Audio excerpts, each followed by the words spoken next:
Want to know a way to speedrun your flow state? Timers. I'm Pro Game Knowledge. Today we're talking about why timers are super beneficial. So, timers help you to lock in. And what I mean by that is that timers can help you to overcome the resistance to start. So we've all been at that place. You have a big assignment, you have a lab, you have an essay, you have some big task that you need to get started on. The hardest part, everyone always says the hardest part is getting started. And that's very true. And the reason is because your brain is fighting the resistance and you're having to deal with the temptation to put it off. And you're fighting with the resistance to really do I really want to go and do this and, have to put in all that effort. But have you ever noticed that once you're 10, 15, 20 minutes into the task, it's not bad. Sometimes if it's a task you enjoy or a class you like, it can even become kind of fun. And the reason is because you've entered the flow state. You've entered the state at which you're no longer fighting that resistance. And here's the strangest part. Most of the time, that whole struggle of trying to procrastinate and realizing you should do it and then fighting through that resistance is often more effort than just actually starting. But it's comfortable. And so we love our comfort. So we try to hang out there for a while. The key is you have to just get started. And one of the things that can help you hugely with that is a timer.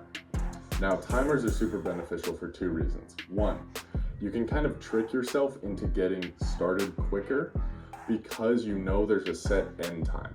So a lot of times what I'll do when I'm working on a big task is I will set a timer for an hour and 30 minutes. And what that tells me immediately is that there's an end. I'm not working on the task until it's done because that can seem way too daunting.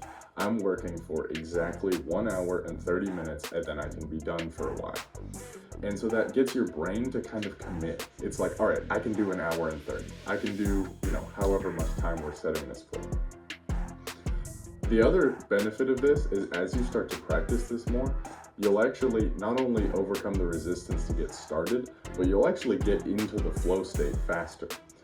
When I first started this, as you're overcoming the resistance to start and you're beginning, you're still kind of fighting it. You're not kind of in your deep flow state yet for like 15, 20 minutes, it takes a while to really get in there and get your brain moving in the right direction. But as you practice this more and more, when you start setting timers and you get your brain to commit, you drop into the flow state quicker. So now often I'll set the timer and I start working, and within 5 or 10 minutes, I'm really, deep in the flow state. Another really beneficial thing is to have a little routine that goes with this. So I normally put on in my headphones some classical music. I set my timer for an hour and a half. I either flip my phone over or throw it across the room if I can, get the distraction away, and then go. And that helps kind of set your brain into, when I do these 3 things in sequence, it's time to get in flow state. And so now I can drop into flow state. It probably only takes 5 or 10 minutes rather than like 15 or 20. So that's a lot of gained time in the deep work state when you're going to be more natural at coming up with things, better at problem solving, all of that. I would recommend, I started out doing 40 to 50 minute timers, and I would recommend working your way up to an hour and a half. An hour and a half, I got that number from a video I saw from Andrew Huberman, but I tried it and it seems to work pretty well. I like that. I do not recommend that Pomodoro method that people talk about, 30 minutes on, 5 minutes off. Most of the time, by the time you get into the flow state, it takes 10 to 15 minutes.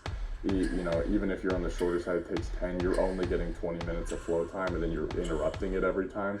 I really think that's limiting. I think you should be aiming for at least 50 to an hour. Because then if it takes 10 minutes, you'll have 40 to 50 to however long minutes of real deep work. And it's always easier to continue than it is to start. And so when you break it up too much, you end up having to restart every time, and that kind of can be exhausting. The other really interesting thing is that you can kind of get addicted to the flow state. I've had a lot of times where I'm, working on a difficult chem lab or something. I set my timer for an hour and a half, and I'm going and I'm chugging. And I've gotten to the point where I'm, 80% done, and the timer goes off. At that point, I'm often just so already into it, and I'm like, oh, well, I need to finish these calculations anyway that I was already halfway in the middle of. And then by the time I do that, I might as well answer the question on them because it's fresh, it's top of mind. And then at that point, all that's left is the conclusion, and I can just be done with the thing. So a lot of times, it's easier once you've set the hour and a half or however long you're going for to just keep going. So sometimes after, I'll ignore the timer. But if you're in a state where you really want to be done, obey the timer. Go get up, walk around, get a meal, whatever else for 15, 20 minutes, however long. Or maybe if it's something you have weeks to work on, maybe be done for the day. That's okay too. But I have found that it has great success in helping you get started, get into your flow state quicker. But I have found that it has great success in helping you to get started, get into your flow state quicker, overcome that resistance, and you can modify it to the time you need to. You only have an hour between classes, do the 50-minute one. You have 3 hours, go for an hour 30, hour 40, see how that works. And I think setting the timer helps your brain to really just commit to that time because it's set. It's not infinite, it's not dragging, it's not until I finish, which could be 8 hours from now. It's an hour and a half. And as soon as you can get your brain to commit, you'll be in the state you need to be in. You'll find yourself a lot more productive. Thank you guys for watching. I'll see you guys later on Pro Game Knowledge.